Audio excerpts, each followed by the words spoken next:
السلام على رسول الله صلى الله عليه وعلى آله ومن اهتدى بهداه. معشر الصالحين، أحييكم بتحية الإسلام. السلام عليكم ورحمة الله تعالى وبركاته. كيف نتحرى ليلة القدر؟ هذه الليلة المباركة أول شيء نحرج على النصوص، ماذا قال الله فيها حتى نعرفوا شنو هي ليلة القدر بعد، وكيف نكون فيها من الطائعين. الله عز وجل ذكرها في سورتين. سورة الدخان يقول الله عز وجل: حاميم والكتاب المبين إنا أنزلناه في ليلة مباركة إنا كنا منذرين فيها يفرق كل أمر حكيم أمرا من عندنا إنا كنا مرسلين رحمة من ربك إنه هو السميع العليم. في هذه الآيات في مطلع سورة الدخان الله عز وجل يقسم، يحلف بالقرآن باش يقولنا أن هذا القرآن اللي هو كلام الله سبحانه عز وجل نزل في ليلة مباركة. فعندنا المعلومة الأولى بأن القرآن نزل في ليلة القدر، وهذه الليلة القدر هي ليلة مباركة. شنو الشيء اللي جعل لنا هذه الليلة معظمة مباركة؟ هو القرآن. فما هي علاقتنا مع القرآن؟ لولا القرآن لكانت ليلة القدر ليلة مثل كل الليالي. لولا القرآن لكان رمضان مثله مثل شعبان الذي جعل لرمضان حرمة وقيمة وعظمة، وجعل لليلة القدر جعلها خير من 1000 شهر هو القرآن. إنا أنزلناه في ليلة مباركة، هذه الليلة المباركة à l'affût de Laylat al-Qadr. Mais avant, bien sûr, que je tiens toujours de répéter pour vous dire que je suis très heureux d'être parmi vous. Je remercie Allah subhanahu wa ta'ala qui nous a donné cette occasion. Et étant un des responsables de Muslim Hands France, je vous remercie pour l'élan de générosité que vous avez montré. Alhamdulillah, on a vu quelque chose de formidable chez les musulmans. Il y a des frères qui me disaient au début: mais pourquoi ça reviendra moins cher d'acheter le riz en Turquie et de le donner aux Syriens? Pourquoi l'acheter d'ici, de la ramener jusqu'à là-bas? Mais après, ces frères et ces sœurs, ils ont compris pourquoi. C'est très facile de donner quelques billets, mais de créer cet élan de générosité qui a touché les associations, les mosquées, les familles, les hommes, les femmes, les enfants, ça c'est l'objectif premier. L'objectif premier, c'est sur le plan humanitaire quelque chose qui bouge en nous. Qu'on refuse d'être des robots qui sont imperméables, qui n'ont pas de sentiments aux autres. On a vu, alhamdoulilah, dans votre mosquée quelque chose de formidable, dans d'autres mosquées, des papas, des mamans, des enfants qui partent acheter. Pourquoi? Pour les Syriens. Eh bien, je prie Allah subhanahu wa ta'ala pour chaque grain de riz qui atterrira, Inch'Allah, dans le ventre d'un affamé, qu'elle soit maghfira lidhunub lakum ayyuha wa rahmatan liwalidikum wa salah li abnaikum. Allahumma amin. À l'affût de Laylat al-Qadr, donc, comprendre c'est que Laylat al-Qadr. On a des textes. On revient à ces textes, bien sûr. Dans 2 sourates du Coran. La première, c'est sourate la fumée. C'est important de voir ce qui est écrit dans cette sourate à propos de Laylat al-Qadr pour savoir comment je peux être à l'affût, comment je vais guetter réellement cette Laylat al-Qadr et comment je vais profiter. C'est ça le but. Allah subhanahu wa ta'ala jure: Hamim wal kitab al-mubin. Il jure par ce livre explicite qui est le Coran. Pour nous dire: Inna anzalna, nous l'avons fait descendre, ce Coran, fi laylatin mubarak, dans une nuit bénie. Donc Laylat al-Qadr, ici, on parle d'elle, une nuit bénie. Mais à chaque fois qu'on parle de Laylat al-Qadr, on parle du Coran. Ça veut dire celui qui a donné cette valeur à Laylat al-Qadr, qui a fait d'elle meilleure que 1000 mois, c'est bien le Coran. Sinon, le Coran, il serait une nuit comme les autres. Sinon, le Coran, Ramadan, serait un mois comme les autres. Celui qui a donné à Ramadan et à Laylat al-Qadr cette grandeur et cette valeur, c'est bien le Coran. Donc, être à l'affût de Laylat al-Qadr, c'est de se poser cette question. Quelle est ma relation avec le Coran? Avec Kalam Allah subhanahu wa ta'ala? Comment je lis le Coran? Je ne dis pas combien, mais comment je lis le Coran? Est-ce que je le lis tous les jours avec assiduité? Tous les jours, j'ai cette relation intime avec la parole d'Allah subhanahu wa ta'ala. Est-ce que je le lis correctement? Ça fait 20 ans que je fais la salat. C'est les vraies questions que Laylat al-Qadr nous pose. Est-ce que toujours je fais des erreurs sur al-Fatiha? Est-ce que j'ai cédé à ce mensonge qui me dit, toi tu es francophone, tu ne peux pas apprendre le Coran, tu ne peux pas sortir cette lettre? Oui, c'est des pensées limitantes. Donc Laylat al-Qadr, Allah Azza wa Jalla la présente comme la nuit du Coran. Comment je lis le Coran? Est-ce que quand je lis le Coran, je m'arrête sur le début de la sourate, quand j'entends Bismillahirrahmanirrahim, Allah se présente à moi, qu'il est le très miséricordieux, le tout miséricordieux. C'est quoi la miséricorde? C'est quoi le rahma? Le rahma, c'est le sentiment d'amour mélangé à la bonté et à la douceur. Le rahma, c'est aimer le bien, c'est cette lumière qui dégage de cette personne. C'est cette paix que vit le musulman. Est-ce que je la vis? Quand je lis le Coran, si je ne le lis pas avec cette rahma, je risque de le comprendre à l'envers. Al-Rahma Ikhwani, dans Surat al-Fatiha, je la répète 4 fois. Et c'est juste extraordinaire. Et je reviens dire Rahman Rahim. Pour que ce soit un vaccin de bonté. Dans la journée, le musulman parle de cette notion au moins 68 fois, s'il prie que les prières obligatoires. Être à l'affût de Laylat al-Qadr, c'est de dire quel amour je porte pour le Coran, pour les gens du Coran. Le prophète sallallahu alayhi wa sallam, il dit qu'ils sont la famille de Allah. Allah, il a de la famille parmi les gens de la terre. Qui sont, ya Rasulullah? Il a dit les Ahlul Qur'an, hum Ahlullahi wa khassatuh. C'est la famille de Allah et les privilégiés de Allah.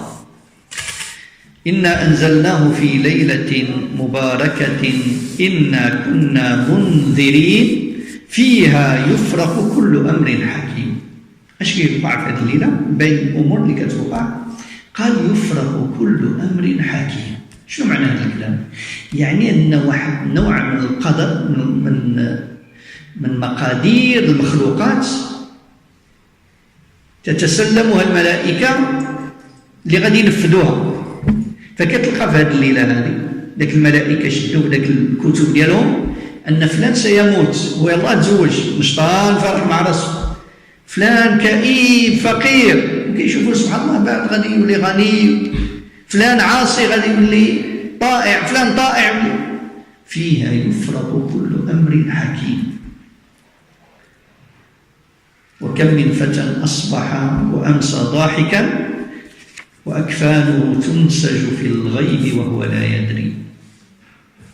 فيها يفرق كل امر حكيم أمرا من عندنا إنا كنا مرسلين رحمة من ربك. فهذه الليلة هي ليلة الرحمة، رحمة من ربك إنه هو السميع العليم. ثم يقول إنا أنزلناه في ليلة القدر. شو معنى القدر؟ القدر نعم هو مقادير تقدير يعني، ولكن القدر كذلك معنى الشأن. هذه الليلة عندها شأن عظيم. قل فلان ذو قدر عظيم. القدر كذلك معناه التضييق. كيفاش التضييق؟ شي حاجه مضيقه. فمن قدر، يقول الله عز وجل عليه، فمن قدر عليه رزقه يعني من ضيق عليه رزقه. شنو المعنى؟ أن الأرض تضيق أيها الإخوة بكثرة الملائكة اللي تتنزل فيها. فليلة مباركة، إنا أنزلناه في ليلة القدر وما أدراك ما ليلة القدر. شنو معنى هذا الكلام؟ يعني هذا سؤال ما كيتسناش أنك تجاوب عليه، كيبغي يقول لك راك عمرك ما تستوعب بعقلك أيها الإنسان قيمة وعظمة ليلة القدر. ما أدراك، ما أعلمك، لن تدرك أبدا قيمة ليلة القدر. هذا هو المعنى. ولكن إذا بغيت واحد ليشونتيون تعرف واحد شوية من الفضائل والخيرات ديالها، اعلم بأن ليلة القدر خير من 1000 شهر. ليلة القدر خير من 1000 شهر. شنو معنى ليلة القدر خير من 1000 شهر؟ 1000 شهر هي 83 سنة و4 شهور، ماشي بحالها، أحسن منها. يعني كل عمل صالح، ماشي فقط الصلاة، ماشي فقط الصلاة، لا، كل عمل صالح. واخا ابتسامة أجرها كأجر 1000 شهر، صدقة، كلمة طيبة، أي شيء تعمل، كل حسنة قيمتها كأحسن من أن تفعلها وتكررها في 1000 شهر. أش كيوقع في هذه الليلة؟ قال تنزل الملائكة، ما لم يقل تنزل، تنزل، تنزل توحي لك بكثرتها يعني أنها تنزل مجموعات وتنزل برحمة وبكثرة. تنزل الملائكة ومعهم الشف ديالهم والروح فيها جبريل عليه السلام بإذن ربك. تفهم بأن الملائكة ليسوا من سكان الأرض، ملائكة هما من السكان ديال السماء، الديور ديالهم والمنازل ديالهم في السماء.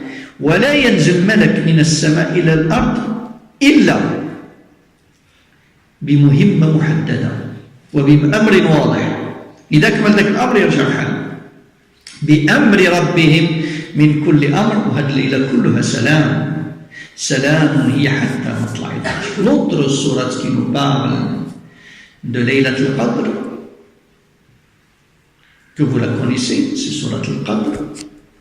Allah Azza wa Jalla aussi dit Inna anzalnahu fi Laylat al-Qadr.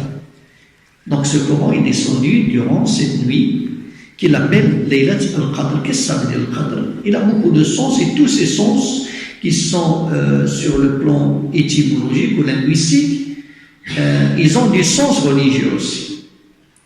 Le Qadr veut dire le destin. Et bien cette nuit-là, nous raconte le prophète sallam que la prédestinée d'une année, de ce qui va se passer d'ici jusqu'à l'année prochaine, les anges qui vont l'exécuter la reçoivent. Ils lisent, ils voient dans ça. Un tel, il va se marier, un tel, il va divorcer, un tel, il va s'enrichir, un tel, il va vivre, il va naître, l'autre, il va mourir.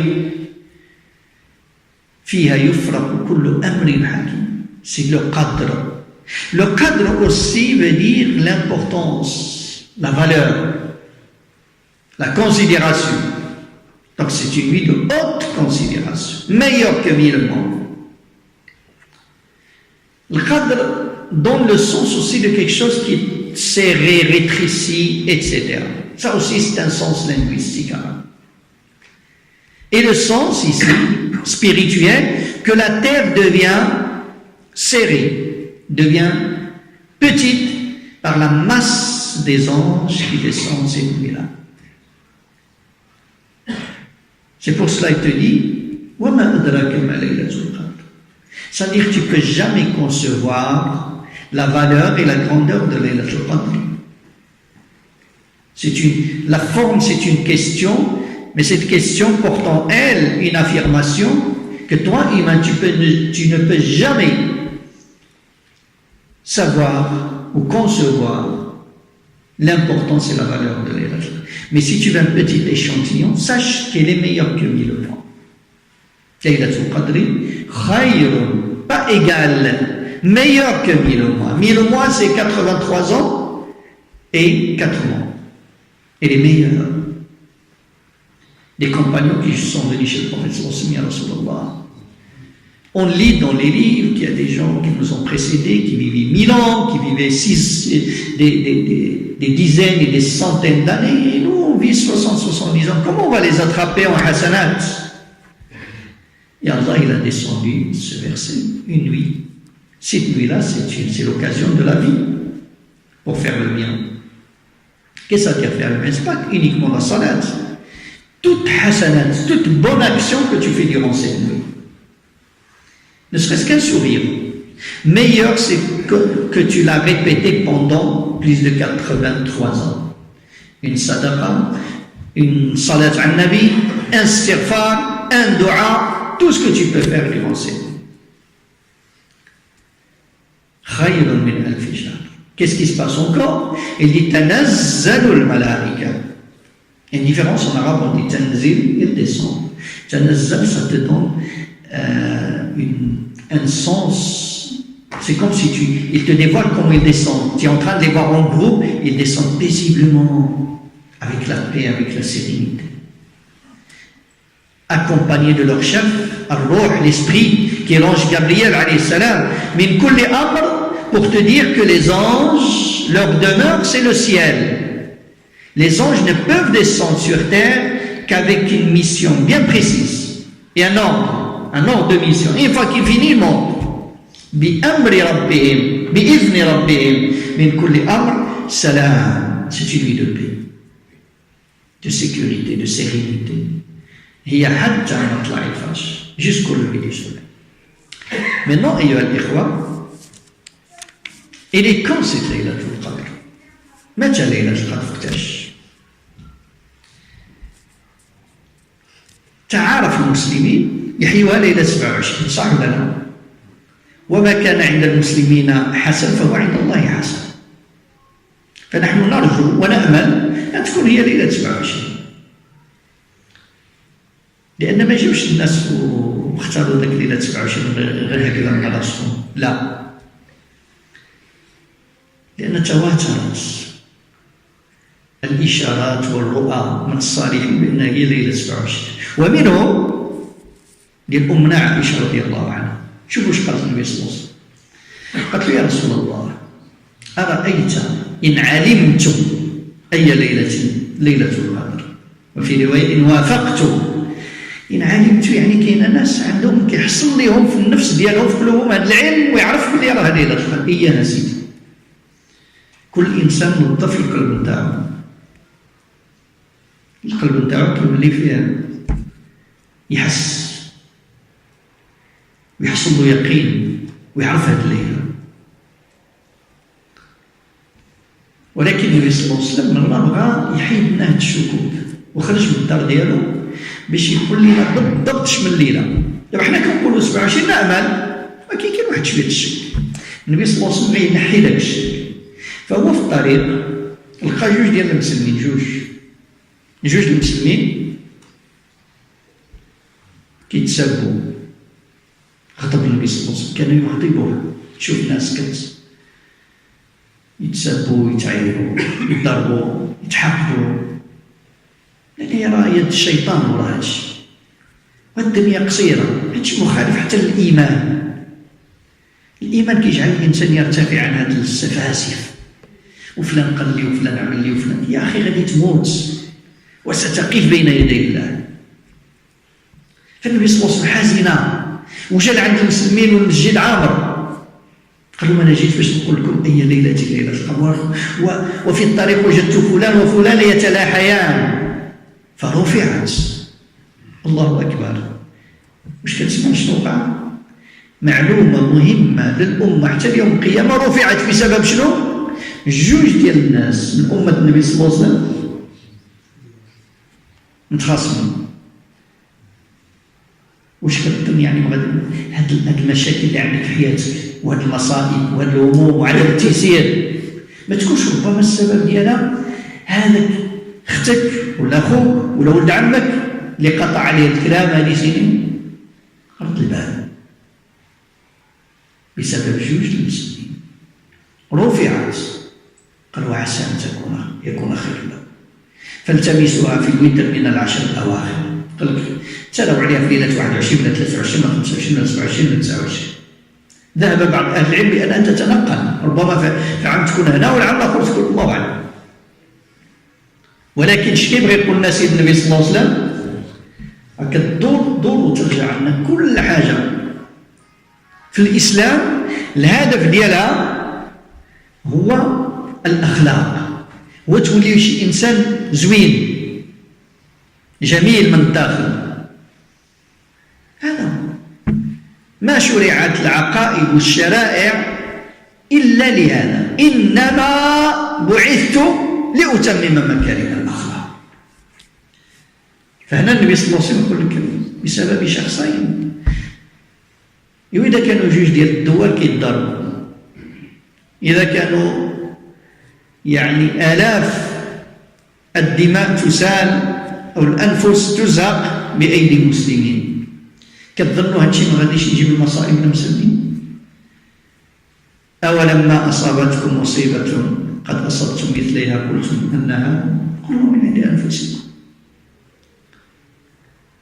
Donc ليلة القدر, chers frères, maintenant la question qui se pose, c'est quand? Depuis toujours, les musulmans, partout dans le monde, l'attendent, espèrent que c'est la nuit du 27. Ça te donne à 90%, ça peut être celle-là. Pourquoi? Parce que quand les musulmans s'accordent sur quelque chose, Allah met de la baraka. Il faut mettre ça dans la tête. Le prophète sallallahu dit ce que les musulmans voient bon, il est bon près de Allah. Et quand il va nous parler de quand le début de jeûne, quand l'Eid, il dit Al-Siyamu yawma tasumun. Le début du jeûne, le jour où vous vous accordez, vous les musulmans. Et le jour de le fête, le jour où vous vous accordez. L'union, c'est important. Mais il y a le doute. Ce doute, le prophète sallallahu a voulu un jour le retirer. Donc il est sorti pour dire aux musulmans, exactement, avec précision, c'est quelle nuit Laylatul Qadr. Mais en route, il a trouvé deux musulmans qui s'insultaient, qui se chamaillaient. Ça a attristé Mohammed sallallahu alayhi wa sallam. Et quand il est venu devant des centaines de musulmans pour leur annoncer la bonne nouvelle, une nouvelle pour la communauté jusqu'au jour du jugement, le prophète sallallahu alayhi wa sallam, il a bugué, il a bloqué. Il leur dit, subhanallah, je suis venu pour vous dire une information importante que Jibril vient de me dire. Et j'ai trouvé deux musulmans qui s'insultaient et me l'a fait oublier. Il dit, peut-être c'est un bien pour vous. Donc cherchez-la dans les nuits interdites des derniers jours de Ramadan. Qu'est-ce qu'il est en train de nous dire, Mohammed sallallahu alayhi wa sallam? Fais attention. Si deux musulmans se sont disputés, une information importante pour toute la communauté, il a été levé, la communauté il a été privée de cette information jusqu'au jour du jugement, tu penses que les problèmes que tu as dans ta vie, les difficultés, les conflits, ne viennent pas parce que ça fait des années que tu ne parles pas peut-être avec ta soeur, avec ton cousin, avec ta cousine, ou avec ton fils, ou avec tes parents. Alors que le prophète sallallahu alayhi wa sallam nous dit, tous les lundis et jeudis, les œuvres, nos œuvres, bonnes ou mauvaises, s'élèvent au ciel, et Allah pardonne à toute personne qui associe rien à Allah subhanahu wa ta'ala, sauf deux personnes qui ont une tension entre eux. Allah il dit, ajournez ces gens. Quand on entend ça, alors qu'il y a des pays musulmans en guerre entre eux, le sang des musulmans coule à 99% par la méchanceté d'autres musulmans. Et on dit, mais pourquoi on est dans le déclin? Pourquoi? Qu'est-ce qui se passe? Parce qu'on a compris à l'envers, on a compris que le but c'est de faire la salade, de remplir les mosquées, de prier toute la nuit de l'Qadr, la nuit de l'Qadr, de ne pas rater une rak'at. c'est pas le chemin, on se trompe. Le prophète sallallahu alayhi wa sallam jamais l'habillé toute la nuit. Le prophète sallallahu alayhi wa sallam, toute sa vie, Ramadan, pas Ramadan, Laylatul Qadr, pas Laylatul Qadr, il dormait la nuit, le prophète sallallahu alayhi wa sallam. Vous savez quand il priait le prophète sallallahu alayhi wa sallam? Avant le soir, se lever 1 heure, 2 heures. C'est le moment de prier tout seul. Eh oui. Le prophète sallallahu alayhi wa sallam, il priait, puis il dormait, puis il se levait très tôt. C'est là où il y a le baraka. C'est là où il y a beaucoup de bien. Parce que le prophète sallallahu alayhi wa sallam aussi nous apprend avec ça. Quand il dit Aïcha, jamais le prophète sallallahu alayhi wa sallam a rajouté Ramadan, pas Ramadan, plus de 8 rak'at dans la prière de la nuit. Ça ne veut pas dire que nous n'avons pas le droit de faire plus. On peut faire plus. Non, on peut faire plus. Mais il nous apprend la modération. Il nous apprend que c'est important de dormir la nuit. 1 heure de sommeil la nuit, ne serait-ce que 1 heure, c'est mieux que 3-4 heures le jour. Puis après, toujours avec notre mère Aïcha, il lui dit à Rasulullah, si je sais, quelle est Laylatul Qadr, comment tu vas savoir, ya Aïcha? Eh bien, il y a des gens qui peuvent savoir. Tu nettoies ton cœur, tu purifies ton cœur, et il devient comme une parabole qui va ressentir. Eh bien, Aïcha, il a senti, c'est quel jour c'est Laylatul, quelle nuit qui est Laylatul Qadr. Mais, il lui a dit à Rasulullah, qu'est-ce que je dois dire? Apprends-moi un doigt. Qu'est-ce qu'il lui a dit? Vous le connaissez, ce doigt? شنو؟ وش صاير منه؟ اللهم إنك عفو تحب العفو فاعف عني. Ce doigt, on va prendre le recul sur ce doigt. Qu'est-ce que Mohammed sallallahu alayhi wa sallam est en train de me dire? Pourquoi il me dit de répéter ce doigt? C'est ça qui est important.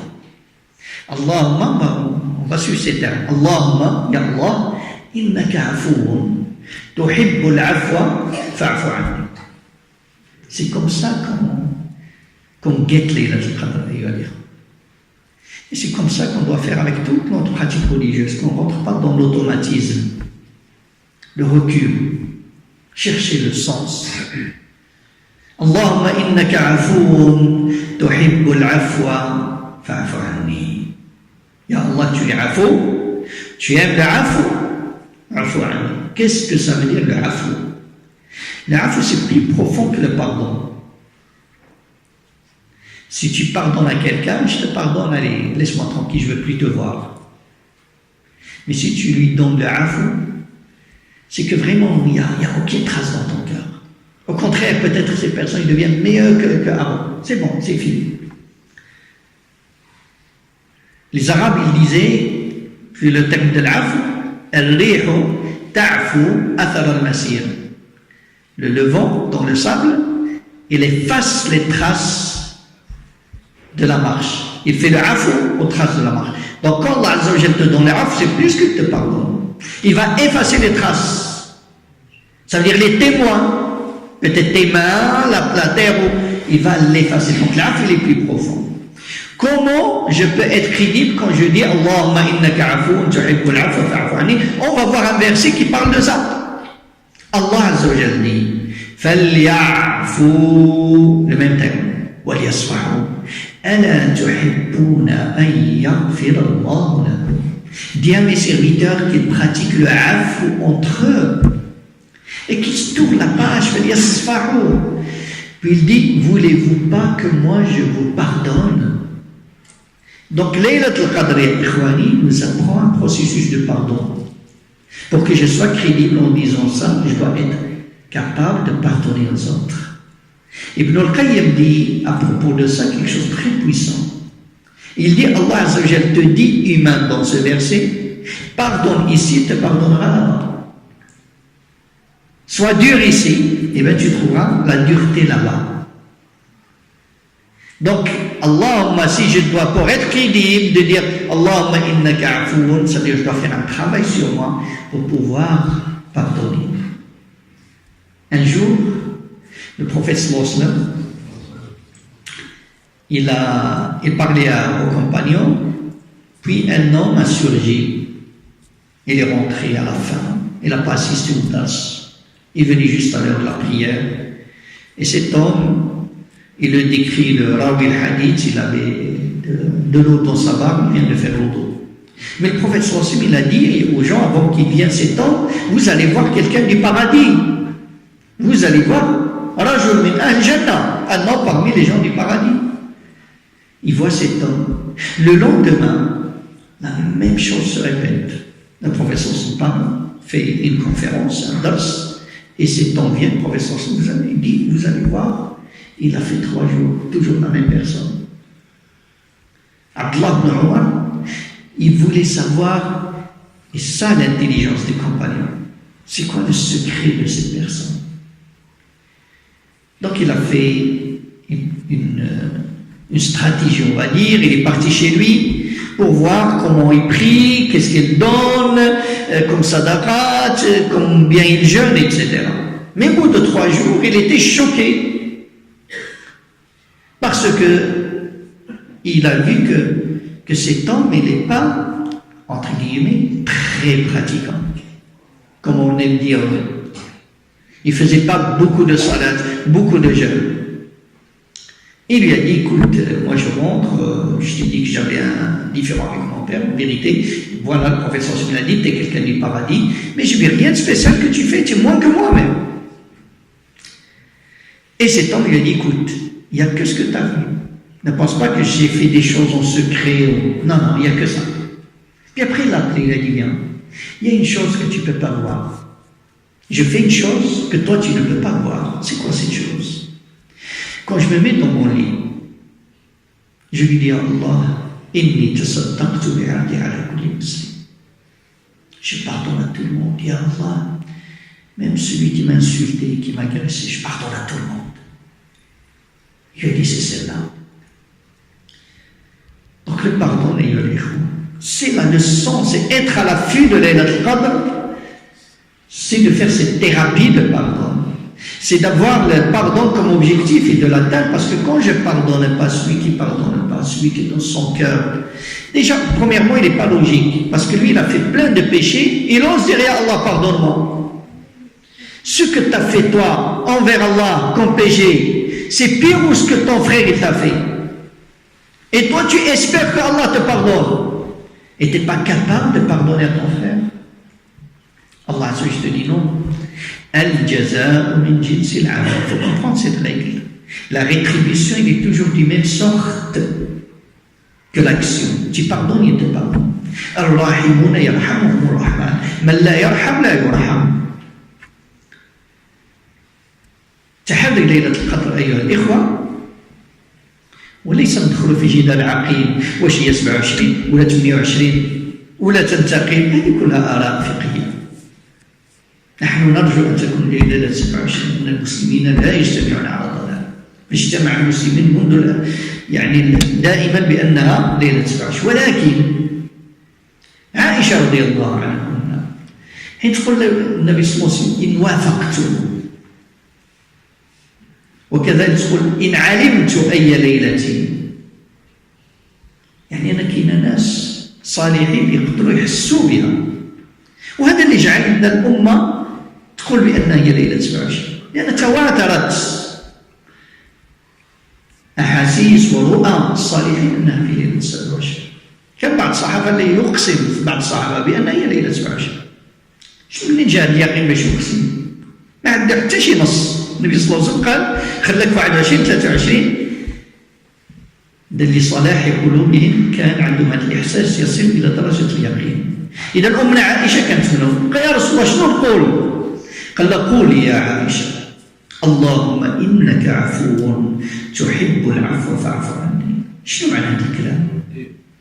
علاش قال لها قول هذا الدعاء؟ دعاء العفو. شنو هو العفو؟ العفو أعمق من المغفرة. العفو هو إزالة الآثار. والله عز وجل يقول في القرآن فليعفوا وليصفحوا. هو نفس الكلمة. قل لعبادي هذا العفو اللي كيقولوا لي يا ربي إنك عفو، تكون قادر باش تسمح الناس. تحب العفو يا رب فاعف عني. فأنت أيها المسلم عملت ذنوب عظيمة بينك وبين الله عز وجل. ملي كتفكرها كتبكي وتستغفر وتتوب، وكتشوفها هي أعظم شيء، وأنت تأمل أن الله عز وجل يغفرها لك. فكيف أنت ما كتسمعش خوك وكيبين لك الشيطان داك الشيء اللي عمل فيك صافي راه عمرو ما يمكنش تسامحو، والله ما سمعك ترفو بين يدي الله. من أنت أيها المسلم؟ من أنت يا أخي؟ ارحم نفسك. ارحموا من في الأرض يرحمكم من في السماء. من لا يرحم لا يرحم. الجزاء من جنس العمل. تحري ليلة القدر أيها الإخوة هي أن أتعلم كيف أسامح. ما يمكنش المسلم عنده عقيدة هو قاطع الكلام على عائلته سنين، وهو ما كتعاند أيها المسلم، ما كتعاند. أنت شحال سمعتي من الأئمة ومن الفقهاء وقريت الحديث ديال أن الله الأعمال ترفع يوم الاثنين والخميس، والله عز وجل يغفر لكل من لا يشرك بالله شيئا إلا رجلان بينهما شحناء، يقول أنظرا هذين حتى يصطلحا. حتى لين غادي تبقى صابر بأن الذنوب ديالك لا تغفر بسبب ماشي داكشي اللي عمل فيك، ولا بسبب فقط أنك أطعت الشيطان. أما بإيمانك استعلي. هذا الصحابي اللي كان يقول اللهم إني تصدقت بعرضي على كل مسلم. ما كاينش ما أحسن تبات بقلبك لا يحمل إلا الحب. مسلم لا يعرف الحق، لا يعرف الانتقام، يمشي ديال المسلمين. سلام هي حتى ليلة القدر تعلمك أن تملأ قلبك سلام. فلنحذر أيها الإخوة. اش كيعملنا الشيطان؟ الشيطان عنده استراتيجيات، والنبي صلى الله عليه وسلم يقول لنا كونوا عاقلين. يكذب عليكم المرة الأولى والثانية والثالثة يحبس. الشيطان في الأيام الأفاضل كيبغي يخسر لينا كلشي. الله عز وجل كيبغينا بلي رمضان ملي نختموه مزيان، نختموه بالسلام بالذكر بالتسامح بالمغفرة، ولا غادي يجيب لنا واحد الفتنة. شنو سميتها؟ زكاة الفطر. حرام تخرج بالفلوس.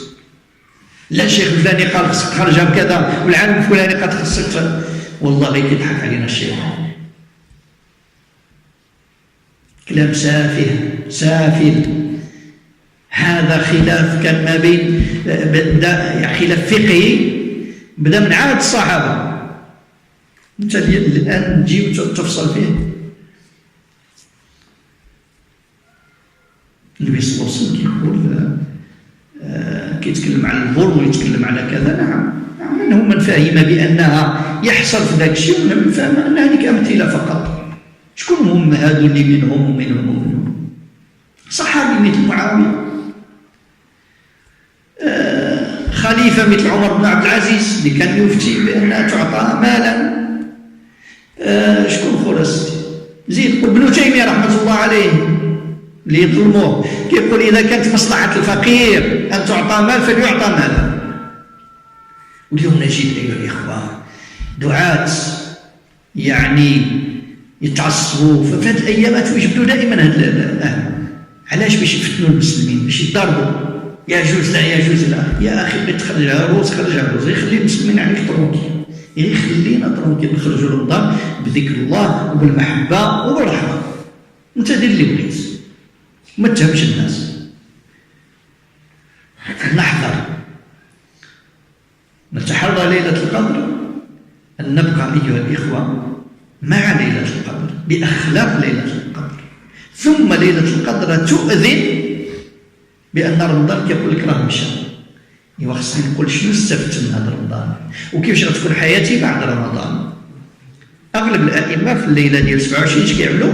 كيختموا القرآن. هذاك إذان بلي يلاه من الآن خصنا نبداو الحساب، لأن إلا ما هيأتش نفسي لما بعد رمضان فغادي يخرج رمضان وغادي نرجع بحال قبل رمضان وتخسرت كلشي. لابد أن حياتنا تتغير بعد رمضان. هذا هو تحري ليلة القدر أيها الإخوة. Donc, être à l'affût de Laylatul Qadr et optimiser Laylatul Qadr, c'est de vivre cette Layla, cette nuit, dans cette sérénité. Et d'apprendre ce pouvoir, je l'appelle même pouvoir magique, de pardonner. Et d'être aussi vigilant aux stratégies de Shaitan. Tous les ans, il nous fait avoir. Vous ne remarquez pas quand il vient de Laylatul Qadr, vous allez entendre des discours qui sortent. Faites attention, haram de sortir de zakat al-fitr avec l'argent. Tel savant, il a dit qu'il faut la sortir avec le riz, l'autre il a dit, etc. Tous les ans. Est-ce qu'en tant que musulman, cette communauté n'est pas fatiguée? On ne peut pas passer à autre chose? Cette divergence sur le plan scientifique, on va dire, de le faire. Il a commencé depuis les compagnons, mais ça ne posait pas de problème. Ça ne les empêchait pas de vivre bien le ramadan. Et des grands khulafas, et des grands savants. Il y en a qui ont dit que le hadith du prophète sallallahu alayhi wa sallam, quand il parle, voilà, zakat fait, tu sors ça, il n'y a que ça. D'autres, mais non, des compagnons, qui voyaient, non, c'est des exemples que le prophète sallallahu alayhi wa sallam a dit. Et on va voir par exemple bien Omar ibn Abdelaziz qu'à son époque, il disait non, vous sortez l'argent, vous n'achetez pas les denrées puisque les pauvres ils ont besoin de ça. Ibn Taymiyyah, qu'on lui fait dire ce qu'il n'a pas dit, Imam al-Bukhari, Kadalik, si on compte, il a tous il disait qu'on peut la sortir. Pourquoi on va ramener un avis, puis après que tu la sors avec le riz ou bien je ne sais pas, ça ne nous dérange pas, mais juste tais-toi. Ne fais pas de fitna, laisse-nous finir Ramadan en sérénité, c'est tout. Personne ne te dit que tu n'as pas le droit de la sortir avec la farine. Sors comme tu veux. Mais juste qu'on soit vigilant. Être à la fin de Laylatul Qadr, c'est ne pas laisser Shaitan nous perturber à la fin de Ramadan. La nuit du 27, la plupart des imams dans les mosquées, vous voyez qu'ils clôturent le Coran.